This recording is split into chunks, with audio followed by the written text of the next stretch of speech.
ሰላም ጤና ይስጥልን የተወደዳችሁ የጋሞ ቴሌቪዥን ተመልካቾች የሰዓቱን ዜና 42 ይዤ ቀርብ ያለው ከዜናዎቹ ጋር ፋሲካ ጸጋይ ነኝ። ለሰዓቱ ባሰናዳናቸው ዜናዎቻችን ከሀገር ውስጥ ከውጭ ሀገር እንዲሁም ቢዝነስና ስፖርት ጉዳዮችን አካተናል። እስከ መጨረሻው ድረስ አብራችሁን እንድትቆዩ የአክብሮት ግብዣችን ነው። በቅድሚያም አርዕስተ ዜናዎችን በማስቀደም እንጀምራለን።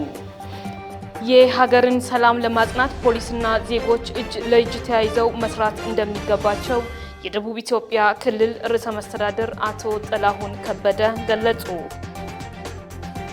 በጋሞ ዞን በ2017 ዓ.ም የክረምት በጎ ፍቃድ አገልግሎት ከ1 ሚሊዮን በላይ የህብረተሰብ ክፍሎችን ተጠቃሚ ማድረግ መቻሉ ተገለጸ። በጋሞ ዞን የአርባ ምንጭ ከተማ በቀን ከ300 ኩንታል በላይ ማምረት የሚያስችል በልስሞ የካሳቫ ዱቄት ፋብሪካ ተመረቀ። የሚሉትና ከውጪ የአሜሪካው ፕሬዝዳንት ዶናልድ ትራምፕ እና የቻይናው ፕሬዝዳንት ዢ ጂንፒንግ በደቡብ ኮሪያ ሊገናኙ ነው ተባለ። ተመልካቾቻችን ለሰዓቱ የመራረጥናቸው አበይት ጉዳዮቻችን ናቸው። አሁን ደግሞ በዝርዝር ወደምንመለከታቸው ጉዳዮቻችን እንሸጋገራለን።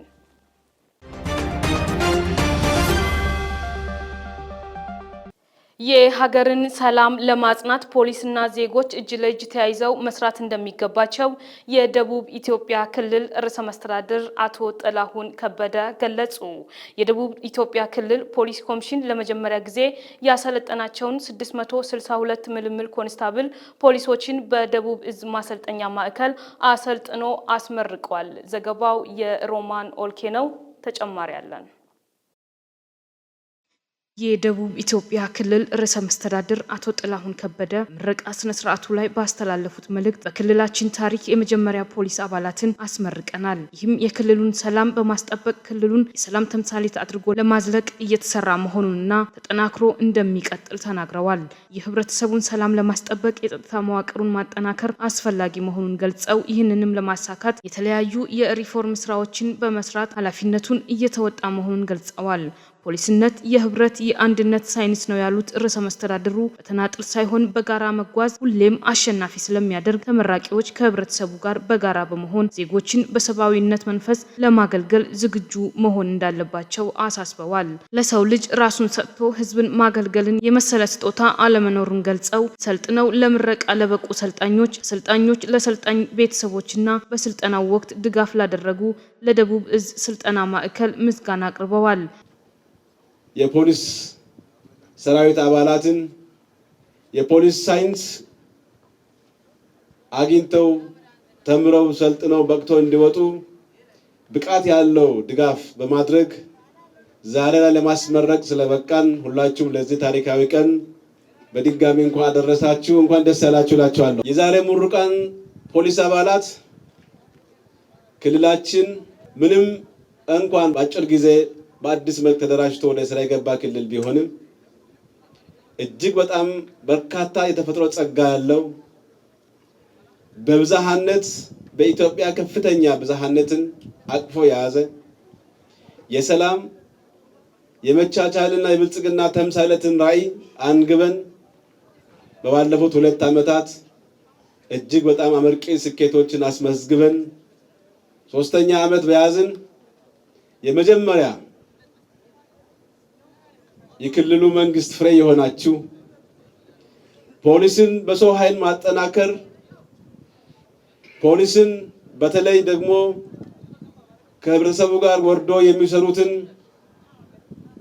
በሳይንሳዊ መንገድ ገንብቶ አብሮ እንዲሰሩ በማድረግ ሰላማችን ለመገንባት የሚያስችል ስራ ለመስራት አቅደን በመስራት ዛሬ በተሟላ መንገድ ሰልጥናችሁ ለስምርት ብቁ ስለሆናችሁ በድጋሚ እንኳን ደስ ያላችሁ፣ እንኳን ለዚህ ታሪካዊ ኃላፊነት በቃችሁ እላችኋለሁ። ደከመኝ ሰለቸኝ ሳይሉ አሰልጥኖ ላበቁ ለስልጠና ማዕከል አስተባባሪዎችና አመራሮች በክልሉ መንግስት ስም ላቅ ያለ ምስጋና እንዳቀርብ ይፈቀድልኝ። የደቡብ ኢትዮጵያ ክልል የፖሊስ ኮሚሽን ቢሮ ኃላፊ ኮሚሽነር ፍስሐ ጋረደው የበርካታ ብሔረሰቦች መኖሪያ የሆነችው ደቡብ ኢትዮጵያ ክልል ሰላሟ አስተማማኝ በሆነ መንገድ ተጠብቆ እንዲቆይ መሰል ተግባራት መቀጠል እንዳለባቸው አስገንዝበዋል።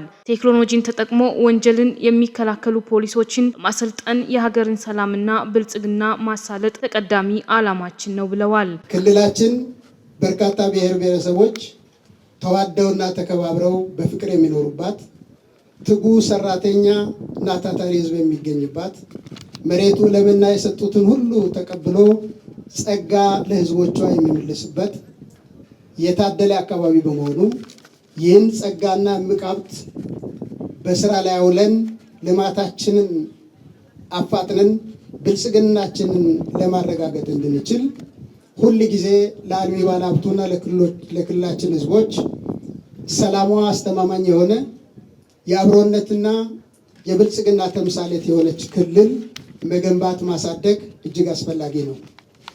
ይህ በመሆኑ የክልላችን ፖሊስ ህዝቡ ውስጥ ያለውን የሰላም የመከባበርና አብሮ የመኖር እሴት በተጨማሪ ሰላምን ለማረጋገጥ የሚያስችል የፖሊስ ሳይንስን የተከተለ ስራ በመስራት ማገዝ ከህዝቡ ጎን መቆም ተቀዳሚ ስራችን ነው።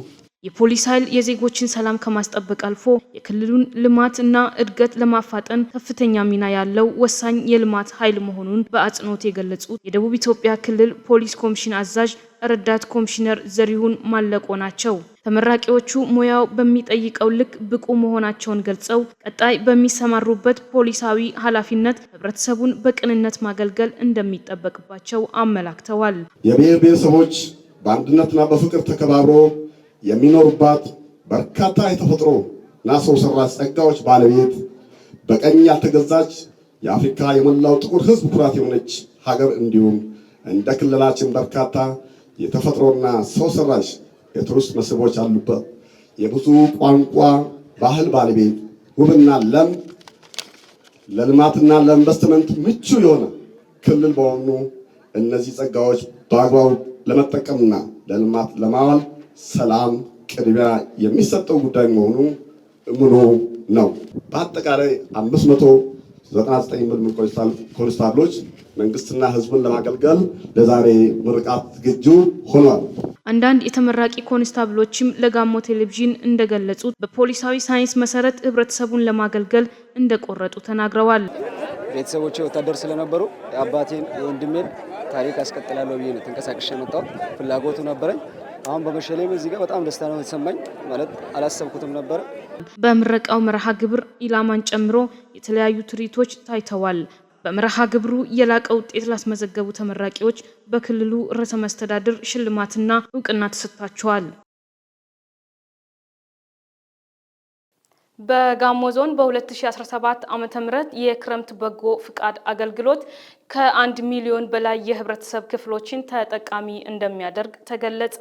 የዞኑ ወጣቶችና ስፖርት መምሪያ በጎነት ለኢትዮጵያ ከፍታ በሚል መሪ ቃል የ2017 ዓ.ም የክረምት ወራት የወጣቶች በጎ ፍቃድ አገልግሎት ማጠናቀቂያና የ2018 ዓ.ም የበጋ ወራት በጎ ፍቃድ አገልግሎት መክፈቻ ንቅናቄ በአርባ ምንጭ ከተማ ተካሂዷል። ዘገባው የበረከት መስፍን ነው። ሲራክ ሳለ እንደሚከተለው ያቀርበዋል። የጋሞ ዞን ዋና አስተዳዳሪ ዶክተር ደምሴ አድማሱ በወቅቱ እንደገለጹት የበጎ ፈቃድ አገልግሎት ለልማትና ለአንድነት የላቀ አስተዋጽኦ እያበረከተ ነው። ለተግባሩ መሳካት በገንዘብ በሐሳብና በአይነት ድጋፍ ላደረጉ አካላት ዋና አስተዳዳሪው ምስጋና አቅርበዋል። በበጋ ወራት የበጎ ፈቃድ አገልግሎት የተሻለ ውጤት ለማስመዝገብ በቅንጅት መስራት ይገባልም ብለዋል።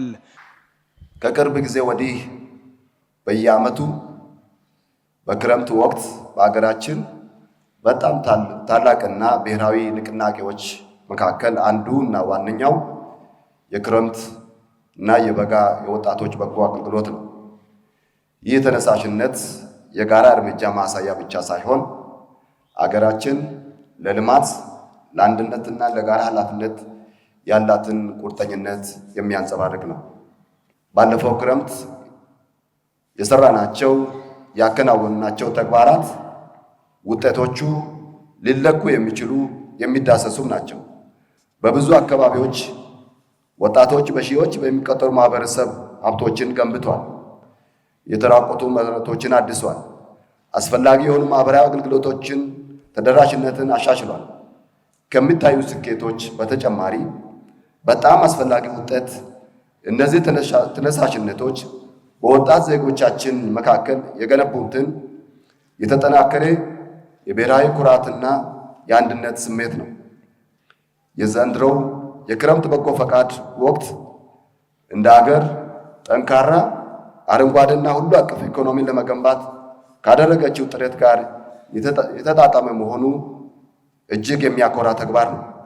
በመሆኑ ዛሬ በዚህ መድረክ ያለፈው ውጤት ላይ ተመስርተን በበጋ ወራት ደግሞ የምንፈጽማቸው የበጎ አገልግሎት ተግባራትን በአንድነት በተቀናጀ አንድ ላይ ተባብረን ካለፈው የበለጠ ውጤት የምናስመዘግብበት ጊዜ እንዲሆን የተመኘው በክረምት የበጎ ፈቃድ አገልግሎት 459599 ወጣቶችን በማሳተፍ 1,326,548 የማህበረሰብ ክፍሎችን ተጠቃሚ ማድረግ እንደተቻለ የገለጹት የዞኑ ወጣቶችና ስፖርት መምሪያ ኃላፊ አቶ ማዜ ሸቀኔ ናቸው።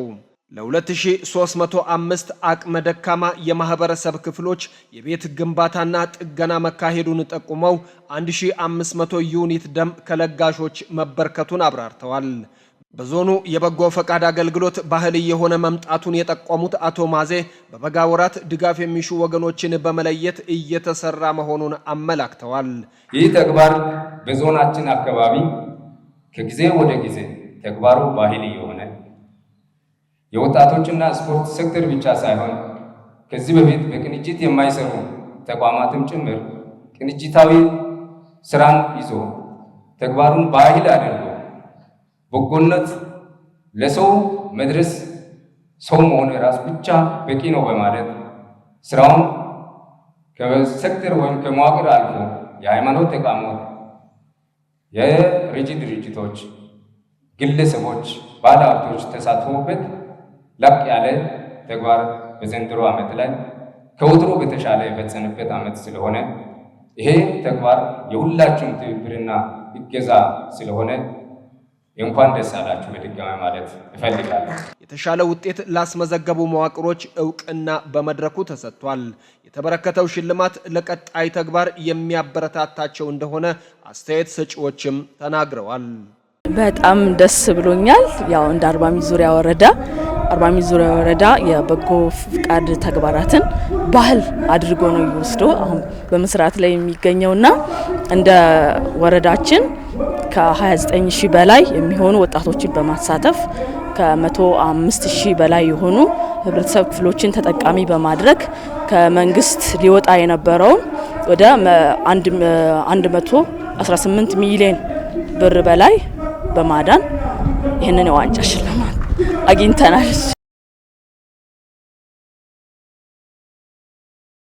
የቱሪዝም ረቂቅ ፖሊሲ የቱሪዝም መዳረሻዎችን በማስፋት የዘርፉን እድገት ለማስቀጠል ሚናው የጎላ መሆኑን የቱሪዝም ሚኒስቴር አስታወቀ።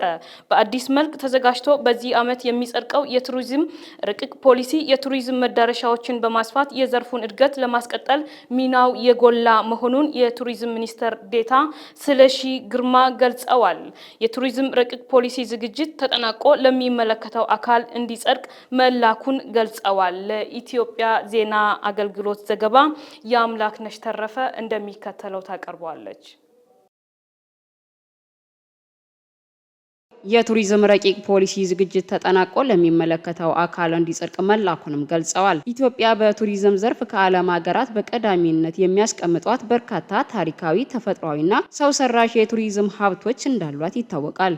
ቱሪዝም ከአምስቱ የሀገሪቱ የኢኮኖሚ ምሰሶ አንዱ በመሆኑ ዘርፉ የሚመራበት ፖሊሲ ከዚህ ጋር ተጣጥሞ እንዲሄድ ማሻሻያ እየተደረገበት ነው። አዲሱ የቱሪዝም ረቂቅ ፖሊሲ በዘርፉ ያሉ ዓለም አቀፋዊ ሁኔታዎችን ታሳቢ በማድረግ የተዘጋጀ ሲሆን ኢትዮጵያን ከአፍሪካ ተመራጭ የቱሪዝም መዳረሻ ሀገራት መካከል አንዷ ለማድረግ ውጥን ይዟል።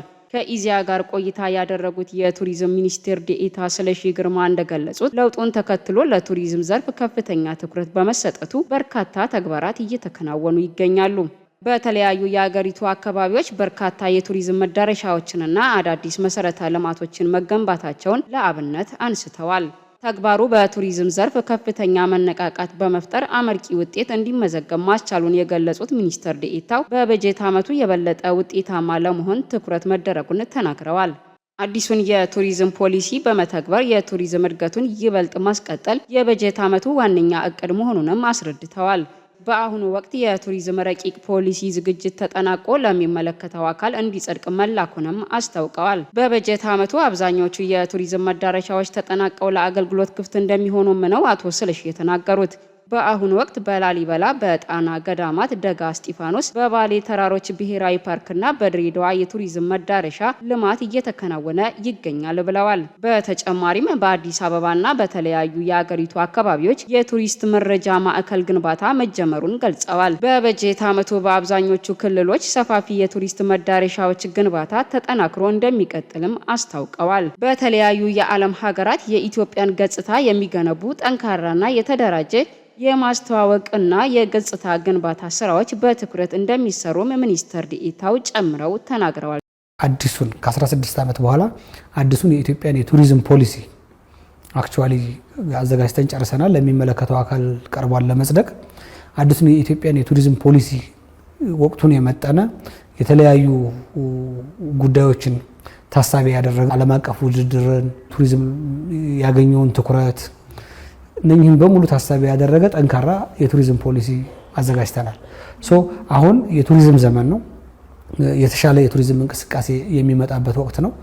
ከዚህ አንጻር ይህን ታሳቢ ያደረገ ፖሊሲ አውጥተን መተግበር አንዱ መሰረታዊ እቅዳችን ነው። ከዚህ አንጻር የመደላደል ለመፍጠር ስትራቴጂ፣ የህግ ማዕቀፍ ማሻሻያዎች፣ ፕራይቬት ሴክተሩና ስቴክሆልደርን ወደኛ አቅርቦ በደንብ አብሮ ለመስራት የሚያስችሉ ብዙ መደላደል እየሰራን ነው የምንገኘው። ሰፋፊ የቱሪዝም መዳረሻ ልማት የተሰሩ አሉ። ብዙዎቹ አልቀው የሚመረቁበትም ወቅት ነው የሚሆነው 2018። በላሊበላ ሰፊ የመሰረተ ልማት ስራዎችን እየሰራን ነው። በጅማ አካባቢ የቱሪዝም መዳረሻ ልማት ስራዎችን እያከናወን ነው። በአዲስ አበባና በተለያዩ ከተሞች የቱሪስት መረጃ ማዕከሎች ግንባታ ጀምረናል። በድሬዳዋ አካባቢ ባቡሩን ለቱሪስት አገልግሎት በሚውልበት መንገድ፣ ለመዝናኛ በሚውልበት መንገድ መመገቢያም ሆኖ በባቡር ውስጥ አገልግሎት መስጠት በሚችልበት መንገድ እየሰራ እንገኛለን። በተለያዩ የሀገራችን ክፍሎች ሰፋፊ የቱሪዝም መዳረሻ ልማት ስራዎችን እንሰራለን ማለት ነው። በቀን ከ300 ኩንታል በላይ ማምረት የሚያስችል በልሲሞ የካሳቫ ዱቄት ፋብሪካ ተመረቀ። ፋብሪካው የተመረቀው በጋሞ ዞን በአርባ ምንጭ ከተማ ነው። ዘገባው የራዲያ ሱሊማን ነው። ፍሬው አበበ ተጨማሪ ያለው። ፋብሪካውን መርቆ የከፈቱት የደቡብ ኢትዮጵያ ክልል ምክትል ርዕሰ መስተዳደር ልዩ አማካሪና የጽህፈት ቤት ኃላፊ አቶ ማሂ ቡዳ እንዳሉት ሀገራችን ኢትዮጵያ በአሁኑ ሰዓት በግሉ ዘርፍና በመንግስት ከፍተኛ ትብብር መሰል በርካታ ፕሮጀክቶች እየተገነቡና እየተመረቁ ለማህበረሰቡ አገልግሎት ይሰጣሉ። በሀገር በቀል ምርቶች ላይ እሴትን በመጨመር የሚሰሩ ተመሳሳይ ተግባራትን መንግስት ለመደገፍ ዝግጁ መሆኑን ገልጸዋል። ሀገራችን ኢትዮጵያ በአሁኑ ሰዓት በግሉ ዘርፍም በመንግስትም ከፍተኛ ጥረት የምታደርገው ሀገሪቱ ያላትን መሬት የሚያበቅለውን ሀብት እሴት በመጨመር ለተጠቃሚውና ለገበያ ምቹ ሁኔታ መፍጠር ነው። በአካባቢያችን ካሳቫ እኛ የምናውቀው እውነቱን ለመናገር ያው አርሶ አደሩ በሩ ላይ ተክሎ እንደ አጥር ሲጠቀም ነው የምናውቀው። አሁን ግን ያየነው በጣም ትልቅ ለውጥ ነው። በርካታ ሀብትና በርካታ አቅም እያለን አለመጠቀማችንን የሚያሳይ ነው። ካሳቫ ብቻ አይደለም የሚጠቀመው፣ ጥሬ ዕቃ አድርጎ ከካሳቫ ውጭ ያሉ ሙዝንም፣ ማንጎንም ሌሎች ፍራፍሬዎችን ፕሮሰስ አድርጎ ከአርሶ አደሩ የመውሰድ አቅም ስላለ ይሄ ለአካባቢው ህብረተሰብ ትልቅ ሀብት ነው፣ ትልቅ እድል ነው። የደቡብ ኢትዮጵያ ክልል ኢንዱስትሪ ፓርኮች ልማት ኮርፖሬሽን ኃላፊ አቶ ጥላሁን ብርሃኑ እንዳሉት በልሰም አግሮ ኢንዱስትሪ የካሳቫ ምርትን በዘመናዊ መንገድ በፋብሪካ በማቀነባበር ማምረት መጀመሩ ለአካባቢው ማህበረሰብ ያለው ፋይዳ የጎላ ነው ብለዋል። አክለውም ከ120 እስከ 150 ለሚደርሱ የማህበረሰብ ክፍሎች የስራ ዕድልም ይፈጥራል ብለዋል። ይሄ ፋብሪካ ዛሬ ስራውን ጀምሯል። የካዛቫን ምርት ጥራቱን በጠበቀ መልኩ ያመርታል ማለት ነው። ስለዚህ ይሄ ቤልሳም የተባለ ካምፓኒ ኦልሞስት ይሄንን ስራ ሲጀምር ከ35 ከ40 ለሚደርሱ ሴቶችና ወጣቶች የስራ እድል ይፈጥራል። ከዛ በተጨማሪ ደግሞ እርሻ አለው ከ400 ሄክታር በላይ ከዛ ጋር ደግሞ ስንደምረው ከ100 በላይ ከ120 እስከ 150 የሚደርሱ አርሶ አደሮች፣ ሴቶች፣ ወጣቶች የስራ እድል ይፈጠርላቸዋል ማለት ነው። እንግዲህ ጥራቱን የጠበቀ የካዛቫ ዱቄት ሲያመርት ለሀገር ውስጥ ገበያም እንደገናም ደግሞ ለውጭ ገበያም ሬዲ እያደረገ ይገኛል። የበልሰም አግሮ ኢንዱስትሪ ስራ አስኪያጅ አቶ አንዱዓለም ማራ በበኩላቸው ፋብሪካው ከግብርና መር ወደ ኢንዱስትሪ መር ሽግግር እየተደረገ ያለውን ሀገራዊ ኢኮኖሚ የሚደግፍና ማህበረሰቡን በእጅጉ ተጠቃሚ የሚያደርግ ነው ብለዋል። ግብርናውን ዘርፍ ወደ ኢንዱስትሪ ማሸጋገር የሚያስችለውን ስራ ስር ማለትም የካሳቫ ስራ ስርን እንዴት ወደ ዱቄት ቀይረን ለማህበረሰባችን ተቀባይነትን ያገኘውን ይሄንን የዘመናችን ምርጥ ምግብ ካሳቫን ለማድረስ ነው። ታዲያ የኛ ሮ ማቴሪያል ወይም ደግሞ ጥሬ ዕቃችን የሚገኘው ከኛ እርሻ ብቻ ሳይሆን ከገበሬዎቻችንም ጭምር ስለሆነ እጅግ በጣም በሰፋፊ እርሻዎች ታርሶ ለኛ ማቅረብ የሚችሉ ከሆነ የተሻለ ገበያ ትስስርም ሆነ ገበያም እያገኘ ተደራሽነታችንን የምናሳድግ መሆኑን ለመግለጽ እንወዳለን። በምረቃው የክልል ከፍተኛ አመራሮችና ጥሪ የተደረገላቸው እንግዶች ተገኝተዋል።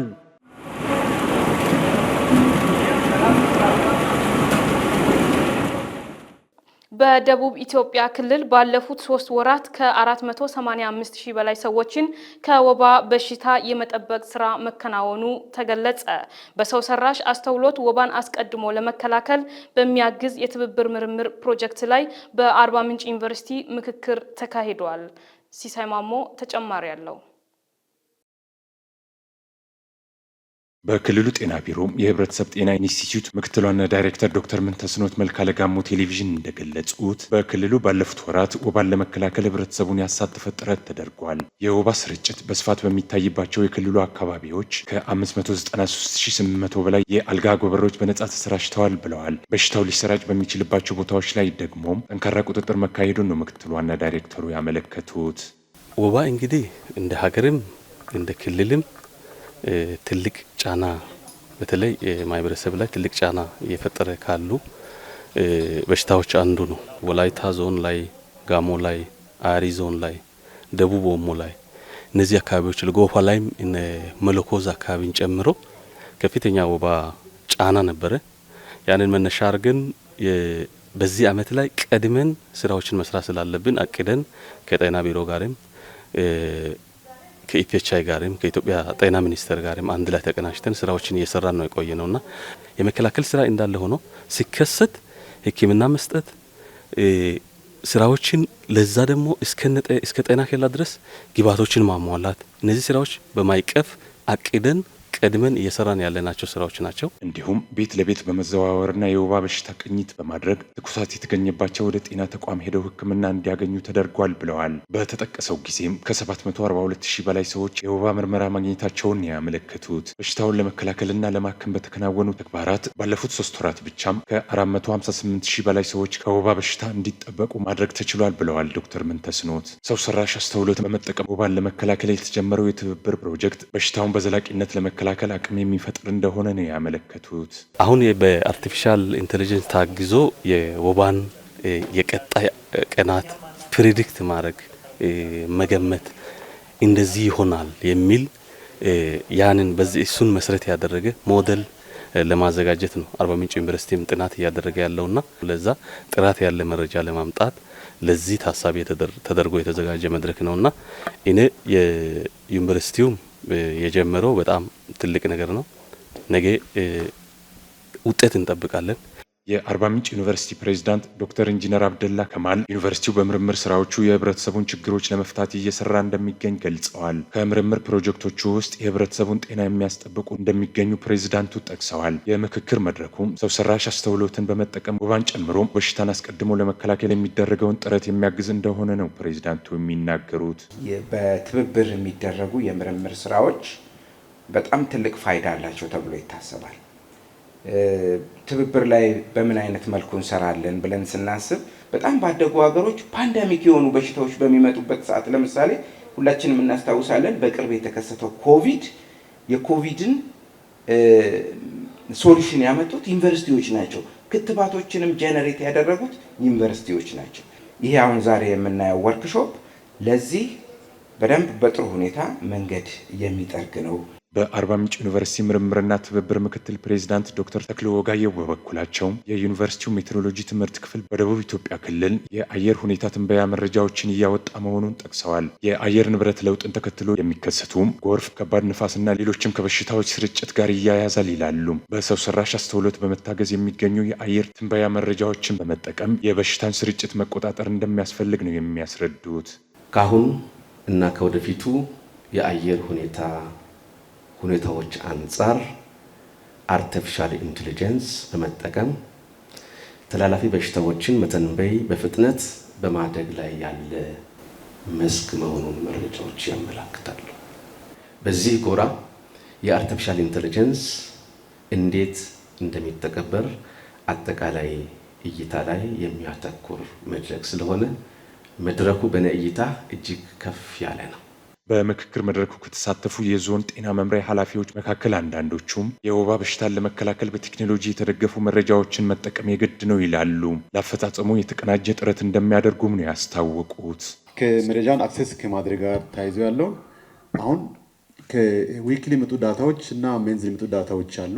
ከወባ ጋር ቅድም የተነሱ ሀሳቦች በሙሉ የሚያግባቡን ቀጣይ ደግሞ ከወባ ጫና አንጻር ፕሪዲክት ለማድረግም ለኛ በጣም ወሳኝ ቢሆን ነው። አጠቃላይ አሁን የጀመርነው ሞዴልም ቀጣይ ወደ ዌብ ፔጅ ሲቀየርም በጣም ወሳኝ ቢሆን ነው። በጣም ነው የተመቸኝ። በደቡብ ኢትዮጵያ ክልል ጋሞ፣ ወላይታ፣ ጎፋና አሪ ዞኖች ከፍተኛ የወባ ስርጭት የሚታይባቸው ሲሆን ቡርጂ ኮሬና አሌ ዞኖች ደግሞ በዝቅተኛ የበሽታው ስርጭት የሚጠቀሱ ዞኖች መሆናቸው ነው በወቅቱ የተገለጸው። የፍትህ ስርዓትን ለማስረጽ እንዲረዳ ለማህበረሰቡ ቅርብ በሆነው ሚዲያ የህብረተሰቡን የህግ ግንዛቤ የማዳበር ተግባር ተጠናክሮ መቀጠሉን የጋሞ ዞን ፍትህ መምሪያ አስታወቀ።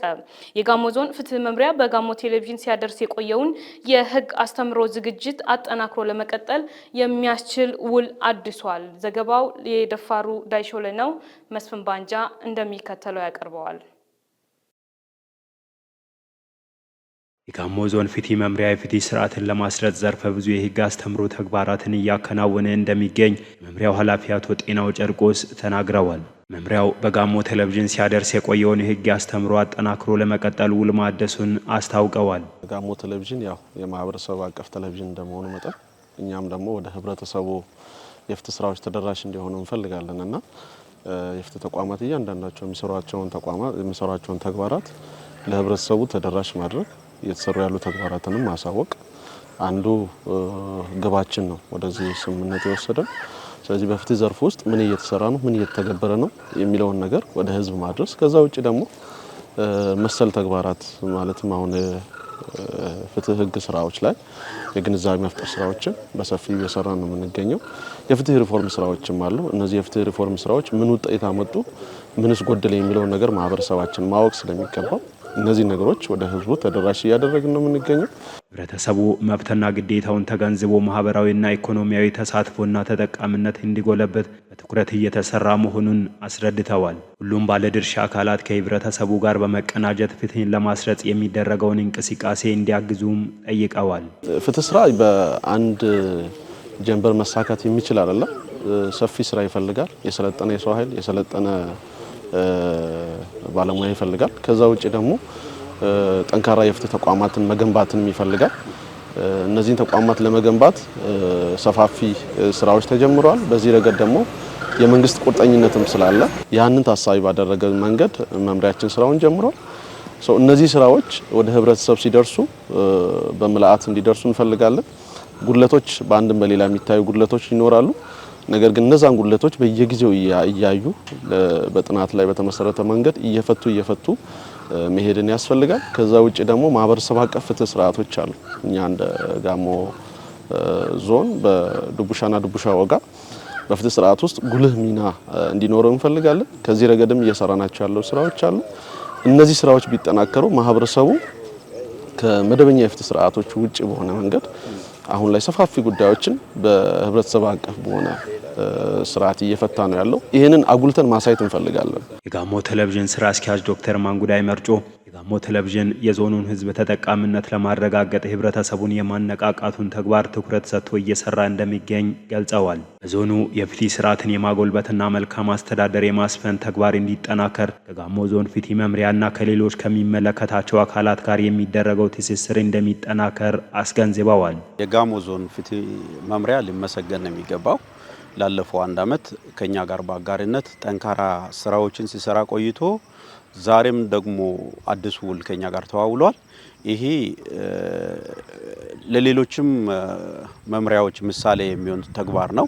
በዚህ ከልብ በጋሞ ቴሌቪዥን ስም ላመሰግናቸው ይወዳለሁ። ወጣቱ የጋሞ ህዝብ የፍትህ ማዕከል የሆነውን የድቡሻ ወጋ ስርዓትን በማክበር በልማትና መልካም አስተዳደር ተግባራት በንቃት እንዲሳተፍ የግንዛቤ ፈጠራ ስራ እንደሚሰራ አስታውቀዋል።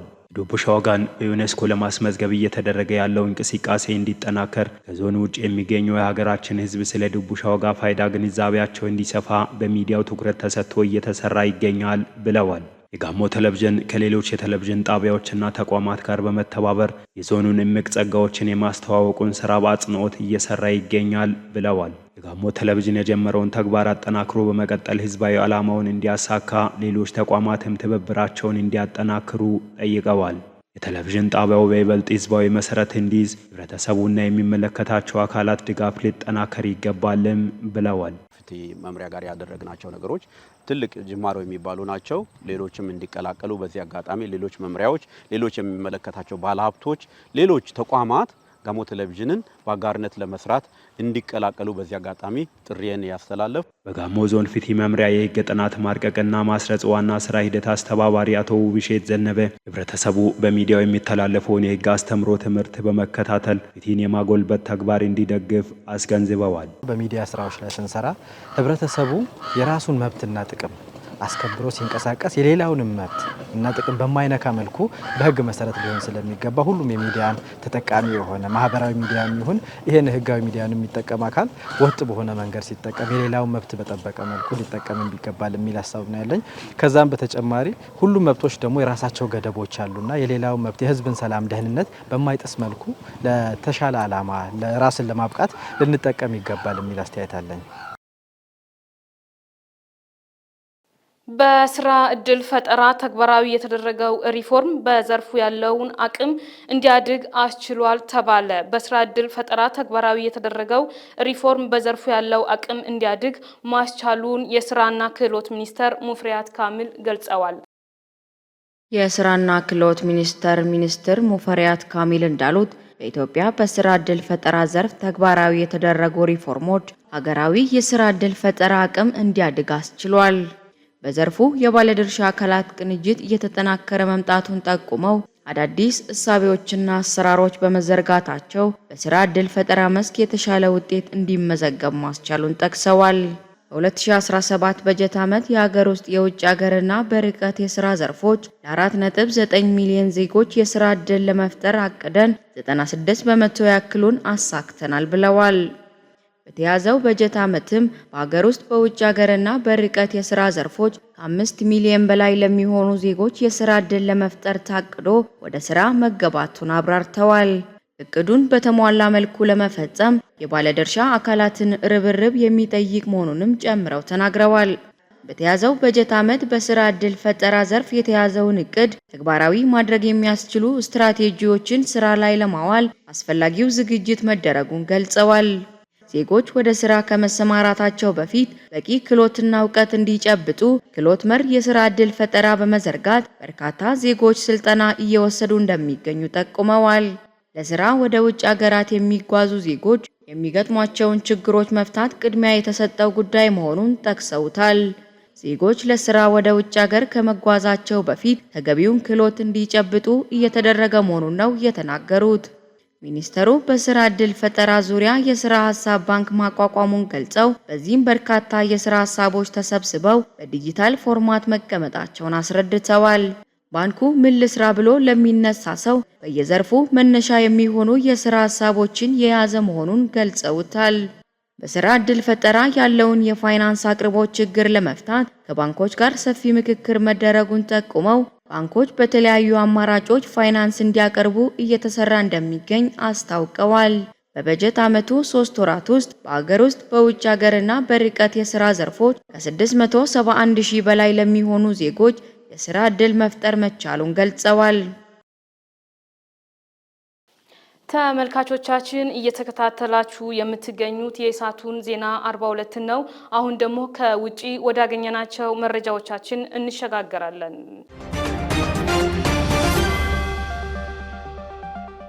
የአሜሪካው ፕሬዝዳንት ዶናልድ ትራምፕ እና የቻይናው ፕሬዝዳንት ዢ ጂንፒንግ በደቡብ ኮሪያ ሊገናኙ ነው።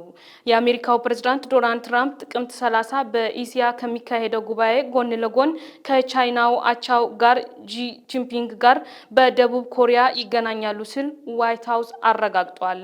ለቢቢሲ ዘገባ ሲራክ ሳህሌ። የዢ ጂንፒንግ እና ዶናልድ ትራምፕ ስብሰባ ለሳምንታት ዝግጅት ሲደረግበት ቢቆይም በሁለቱ የግዙፍ ምጣኔ ሀብት ባለቤቶች መካከል ያለው ውጥረት እየጨመረ በመምጣቱ ጥያቄ ውስጥ ገብቶ ቆይቷል። ትራምፕ ወደ ስልጣን ከተመለሱ በኋላ በሁለቱ መሪዎች መካከል የሚደረግ የመጀመሪያው የፊት ለፊት ግንኙነት ይሆናል። ትራምፕ ቻይና ብርቅዬ የማዕድናት ኤክስፖርት ላይ የጣለችውን ጥብቅ ገደቦች ካላነሳች ከህዳር ወር ጀምሮ በቻይና ምርቶች ላይ 100% ተጨማሪ ታሪፍ እንደሚጥሉ አስፈራርተዋል። የዋይት ሃውስ የፕሬስ ጸሐፊ ካሮሊን ሊቪት ሐሙስ ዕለት በሰጡት ጋዜጣዊ መግለጫ በሁለቱ መሪዎች መካከል ያለው ስብሰባ እንደሚካሄድ አረጋግጠዋል። የሁለትዮሽ ስብሰባው ከጥቅምት 31 እስከ ህዳር 1 በደቡብ ኮሪያ ጂዮንግጁ የሚካሄደው የኢሲያ ፓሲፊክ የኢኮኖሚ ትብብር ጉባኤ አፔክ ጎን ለጎን ይካሄዳል። ከቻይና ፕሬዝዳንት ዢ ጋር እገናኛለሁ። ረጅም ጊዜ የሚወስድ ስብሰባ አለን። ብዙ ጥርጣሬዎቻችንን፣ ጥያቄዎቻችንና አስደናቂ ሀብቶቻችንን በጋራ መፍታት እንችላለን ሲሉ ትራምፕ ቀደም ብለው ተናግረዋል። አንድ ነገር እንደሚሳካ አስባለሁ። በጣም ጥሩ ግንኙነት አለን። ያም ትልቅ ይሆናል። ትራምፕ ወደ ደቡብ ኮሪያ በሚያደርጉት ጉዞ የአገሪቱን መሪ ሊ ጄማዩንግን ከማግኘት በተጨማሪ ለመሪዎች በሚዘጋጀው የእራት ግብዣ ለመሳተፍ ተዘጋጅተዋል። ትራምፕ ወደ ኢሲያ በሚያደርጉት ጉዞ እሁድ ዕለት በማሌዥያ በሚካሄደው የደቡብ ምስራቅ ኢሲያ አገራት ማህበር ጉባኤ ላይ ለአጭር ጊዜ ይሳተፋሉ። ከማሌዥያ ከደቡብ ኮሪያና ከጃፓን መሪዎች ጋርም ይገናኛሉ። በተለይም ከአዲሷ የጃፓን ጠቅላይ ሚኒስትር ሰናኤ ታካኢቺ ጋር ይገናኛሉ ሲሉ የዋይት ሃውስ የፕሬስ ጸሐፊ ተናግረዋል። ትራምፕና ዢ በዚህ ዓመት ቢያንስ ለ3 ጊዜ ተነጋግረዋል። በተለይም በመስከረም ወር ባደረጉት ንግግር ቲክቶክ በአሜሪካ ውስጥ ስላለው እንቅስቃሴ ከስምምነት ደርሰዋል። ለመጨረሻ ጊዜ ፊት ለፊት የተገናኙት በ2019 በዶናልድ ትራምፕ የመጀመሪያ የፕሬዝዳንትነት ዘመን ነበር። ትራምፕ ከዢ ጋር በቀጥታ መነጋገር በአሜሪካና ቻይና መካከል እንደ ታሪፍ፣ የንግድ አለመግባባቶች፣ የፌንታኒል ዝውውርና ሌሎች ጉዳዮች ያሉ ቀጣይ ውጥረቶችን ለመፍታት በጣም ውጤታማው መንገድ እንደሆነ ተናግረዋል። አሜሪካና ቻይና በግንቦት ወር የተካሄደውን የንግድ ስምምነት አጥብቀው በመያዝ በሁለቱም አገራት መካከል ስጋት የፈጠሩትን የ3 አሃዝ ታሪፍ ዛቻዎች ማስቀረት ችለዋል። በጥቅምት ወር ግን ቻይና ብርቅዬ ማዕድናት ላይ የኤክስፖርት ቁጥጥሯን አጠናክራለች። ይህም ዶናልድ ትራምፕ በቻይና ምርቶች ላይ ተጨማሪ 100% ታሪፍ ለመጣል እንዲያስፈራሩ መንገድ ከፍቷል። በማህበራዊ ሚዲያ ላይ ባሰፈሩት ጽሑፍም ቤጂንግ ዓለምን በምርኮ ለመያዝና በጣም ጠላት ሆናለች በማለት በመክሰስ ተችተዋል። ትራምፕ አክለውም በቀጣዩ ስብሰባ እንደማይሳተፉ አስፈራርተዋል። ቻይና ብርቅዬ ማዕድናትንና ሌሎች ቁልፍ ቁሳቁሶችን በማምረት ላይ ትገኛለች። እነዚህም በመኪናዎች፣ በስማርት ስልኮችና በሌሎች በርካታ ምርቶች ውስጥ ቁልፍ ናቸው። ዘገባው የቢቢሲ ነው።